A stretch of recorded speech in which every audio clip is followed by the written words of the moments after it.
Talk to Dave. What's happening, guys? Love that burnt bronze on this DLC. That shit looks so damn good. Love that combo. How y'all doing today? Another Sunday of sitting and bullshitting. Imagine that, right? Pretty much all I do. Well, not really, but you know how it is. Um, so I got a few things done this week, and I got a few things in this week, and we'll talk about a few things. So it's a bit normal. Sit back, relax, enjoy your Sunday kind of thing. Let's start with this whole Strider thing that, if you may or may not be aware, I wasn't really aware until Aaron said something, and then I think Steve just released a video of it just a minute ago. So I don't know if it's a controversy or something that people don't know or whatever else, but like it's common practice for a lot of American companies to farm out parts. They're not farming out the whole thing; it's just parts. Well, I'm just going to take, for instance, examples of companies that I've done work for. So let's say John Deere. So if John Deere wants a turbo for their diesel, they're going to farm it out. Well, they farm it out to another big company, Borg Warner.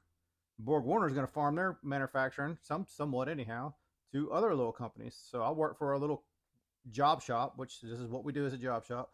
You get this turbine housing, you machine it, and you send it to Borg Warner. And Borg Warner finishes the turbo housing and sells it to John Deere. But when you're machining it, even on the lower end of it, the stamping on the side of it still says John Deere. And there's John Deere not touching that thing until, I don't know, 10 steps later or whatever else. But it's kind of common practice. So let's just take this scale for like the sawtooth that I made a while back. I'm not supplying Grayman with scales, but let's say they went back in business and, hey, we need somebody that can make scales, and they call me, hey man, we need scales and tie frames. Can you make them for us? Sure, I charge you X amount per. Send them to you guys, and then they finish everything and do everything all the way, or whatever it could be. Any, I don't see an issue with that personally.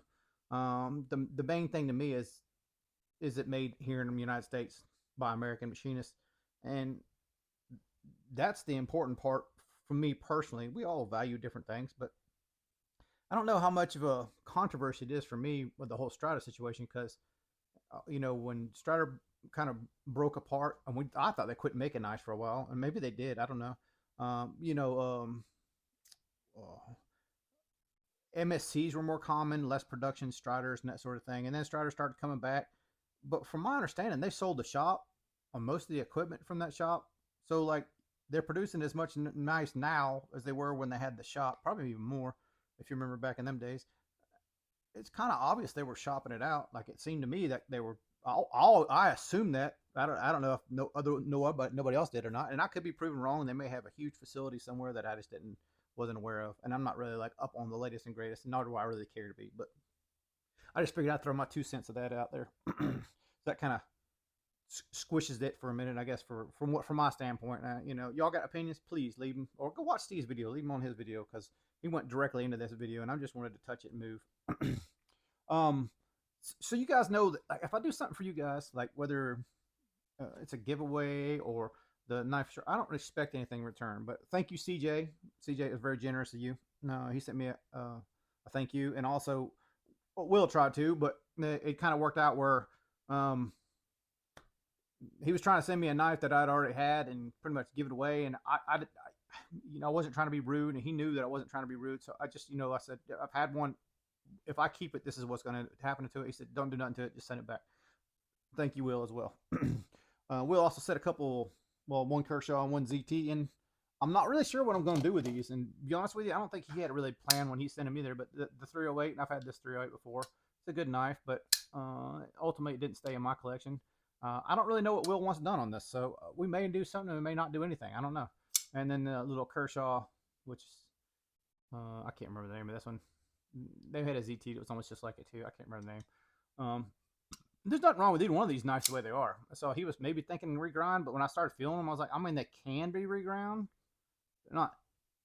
For me, these ain't too thick, but everybody's got different standards of what they want, and they're nice, but I don't think either one of those are like too thick of a grind. Like to me, both of those are pretty high flats.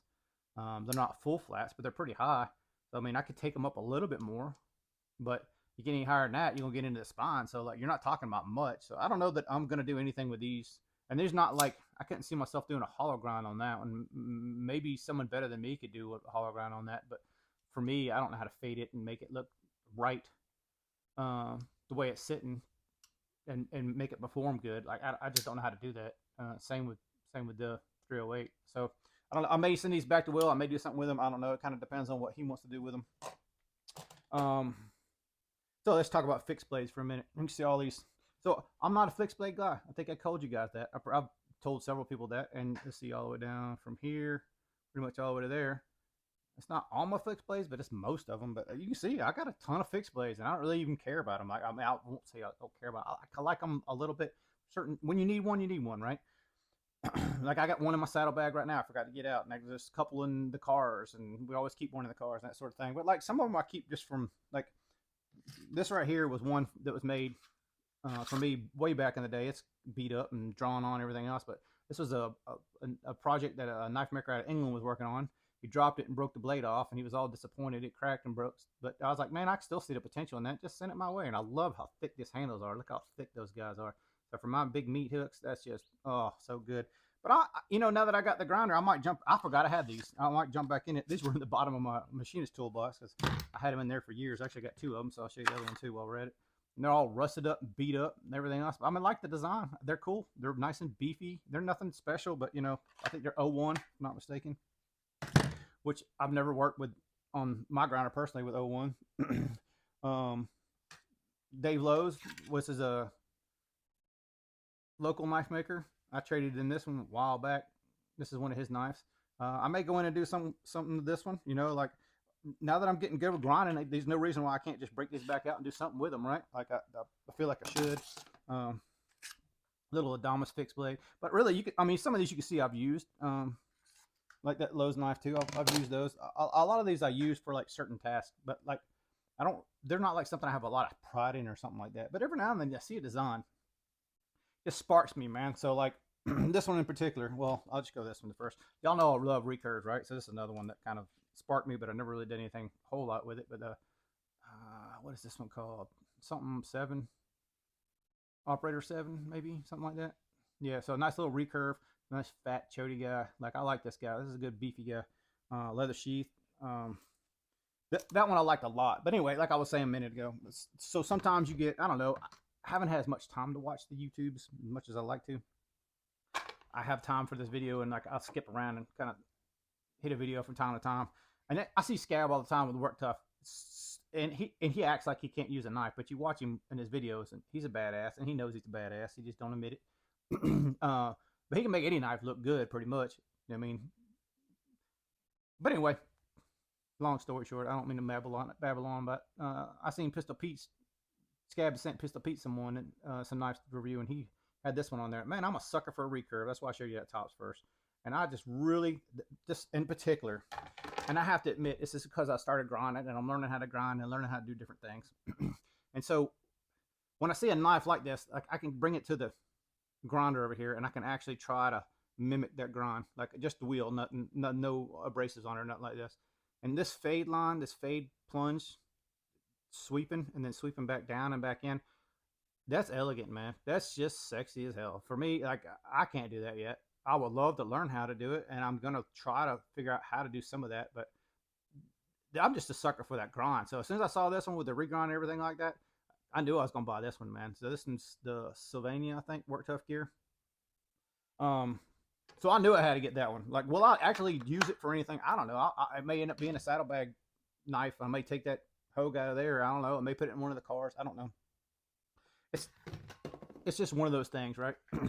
This one was 100%. As soon as I saw, well, actually I saw a Work Tough Gears ad on it first, and then I saw a Scab do some shorts on it. This is the Warhammer. This is a bad motherfucker. I like the design of this one right away. So like, I think it's designed by someone from Australia that's like into the bushcrafting thing or something like that. And that's initially what I thought. As soon as I saw this one, when I lived in North Carolina in the woods, I was like, this would be a perfect knife for being in the woods. It's almost like a machete, tree branch remover, path maker, that sort of thing. Like, I just dig it. I mean, I'm sure you get 1,000 other uses for this thing. On both these, though, I've had that, what's it called? The Puzon Wilderness Billy. I had it a while back. Matter of fact, Mitch Bolin just did a review on the smaller one. But I didn't find any flaws. Like, I looked at that knife and like I was like, oh, wow, Work Tough Gear does this all the time. Like, they're on the game, and I think they are. They're definitely one of the better um, manufacturers that I've seen as far as like inexpensive. When I say inexpensive, like for me, like if it's not custom, it's sub $500. It's somewhat inexpensive for what you're getting. The amount of work that goes into this, like you sit there behind the grinder and grind one of these for a minute, you will realize what I mean. But anyway, I should just leave that alone. Just X off what I just said a minute ago. I'm just going to talk about just manufacturing quality, right? So, like the grind lines on this one are elegant. Just that's the only way I can really describe how elegant, how nice this thing is. This one appears to be machine ground to me. I don't know for sure. Maybe someone ground that by hand, but it appears to be a machine ground knife. But the spine on this guy, there's a burr.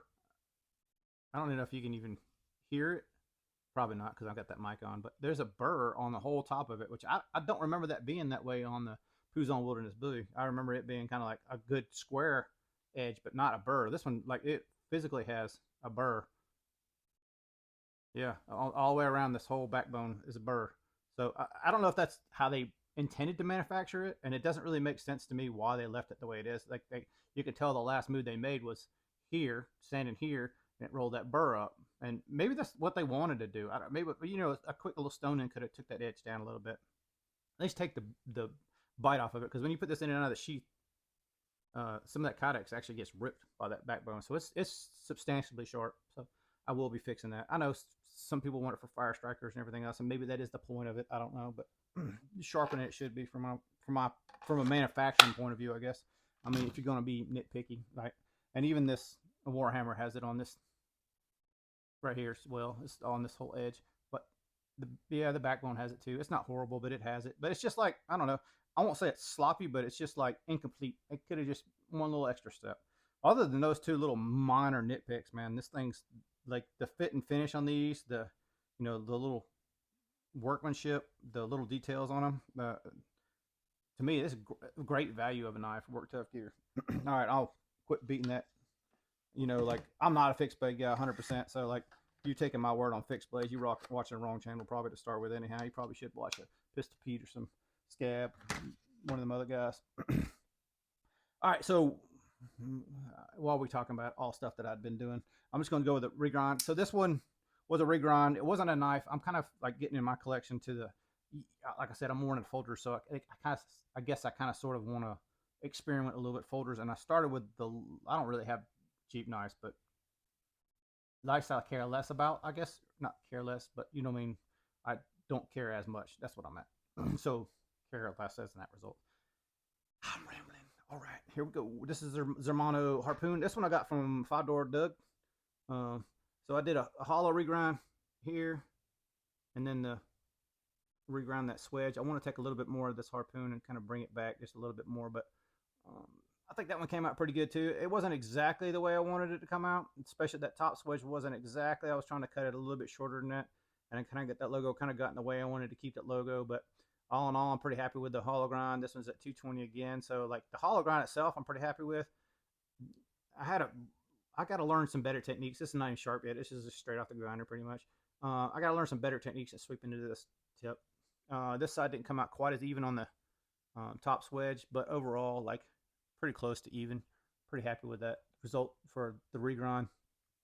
And I have a limited amount of time as it is. Basically, I get like, if we get off early in the afternoons, and I get like one half a day off, basically, is what has been. But if you didn't know already, my wife and I run a company, and well, we had to get rid of an employee this week, so that means I'm not having any days off at this point. So it limits the amount of time that I can get in and do these things. It's basically just if I get home in the evening and have a little bit extra time, I can jump on it sometimes in the mornings if the appointments are pushed back later. But I don't really care. I just have a limited amount of time. So with that limited amount of time this week, I was able to improve the T1000, which I'm going to quit beating the dead horse on this T1000 in shortly here, but I just kind of wanted to go through this for a second. But the studs that were on it were the shorter ones.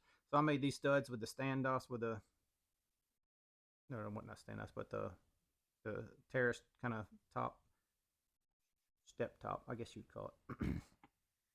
And then I made filter plugs for that, where the button was. I think last week when I showed it to you, it already yanked it out. Uh, Overall, like this improved the knife, and I had to work some detent magic on this thing too. So like I took a center drill and relieved that hole, the center drill of the detent hole, to make it a little bit easier to break. But you know, all in all, like comparatively, I know I've already reviewed this knife, but comparatively, it made a knife better for sure. Like, so now you can get in with your thumb. I'm doing it left-handed, so I'm an idiot, but I can get in with thumb and I can flick it open. Let's do it the right hand so we can show you the right way. So you can get in here with a thumb, flick it, no problem. Remember last week I told you I wasn't able to do that. And you can finger flick it, no problem at all. When I say get behind it, there you go. You can put too much pressure on that lock bar pretty easy and it lock yourself out. So it's kind of like you got to learn how to use it. So pinky bank it, and then middle finger. It works every time. It's just a little more. You got to control your hand more and the flipper. So it improved this knife. Is this knife still anywhere near? I'm just going the two Chinese knives that are closest compared to, which I did last week. The Max Ace blows it away. Like action wise, everything. You can just see the action of the Max Ace is ridiculous. Grinds, workmanship, quality, everything. I'd say Max Ace is heads and tails above what this Riot is, in my opinion. Like you guys probably experienced more Chinese knives than I have, so maybe you think this is a fluke. I don't know. I'll even say this artisan. It's a much more simple design, but the action, the feel, everything about this knife, it has a much more character. Like this knife is just kind of bland. I don't know how to describe it. Just it's blah. I don't know. Just not a whole lot of soul here. Like this is what I always envision most of the Chinese knives coming down to, and this is like one of those. I have it, so I won't get rid of it. At least maybe I'll give it away in the future or something, or trade it or something. But like this is not like a not something that I like would say would be a cherished item, at least for me. If you're different, and I don't mean to like beat up on you or nothing, because like what you like. Like I watched MC's video, his collection video. His regular review videos I can't watch anymore. It's kind of like nothing fancy. You've seen so many, and then after a while they kind of all just blend together, and it's just it honestly puts me to sleep. So I can't really watch that kind of stuff after a while. They got to keep it interesting for me, and I don't know if I keep it interesting for you guys either. But me personally, from a reviewer point of view, I can't really watch a whole lot of his videos. But when we watch the collection videos, I always watch his collection videos, and kind of what I've seen this year is like he values things differently than I do, which is great. That's part of the knife collecting thing. But he's into the material stuff way more than I am. Like Timascus and the rarity of like this certain knife and this certain grind with this certain steel. And like I don't care. I like the knife for a knife. So this as a whole doesn't do anything for me. It doesn't matter if it has Timascus or some other shiny shit on there or not. Like as a whole, what I like about this one personally is the girth, like the width, the girth feel of it. And it's not a bad knife lengthwise. It's not super long, but it's not bad lengthwise. I don't mind the finishing. I think I probably will end up changing some stuff, but the action's okay. It's nothing like, from the Riot name, what I expected everybody saying stuff from. I don't know. But anyway, what I was going to try to say, if I get my shit together here, is if you want some stud standoffs like this to fix your T1000, I can do that. No problem. I think they're probably close enough tolerance wise that I can make that work for most everybody. As far as the block offs, and this little stupid slide backspacer thing that's not connected, you can rig them up, but they're still jingle jangle. Hope you can hear that. A lot of stuff jingle jangle, so I'm not super happy about that. The plugs I just made really quick. Like I did turn them on my lathe and just faced them on the sander there with the drill.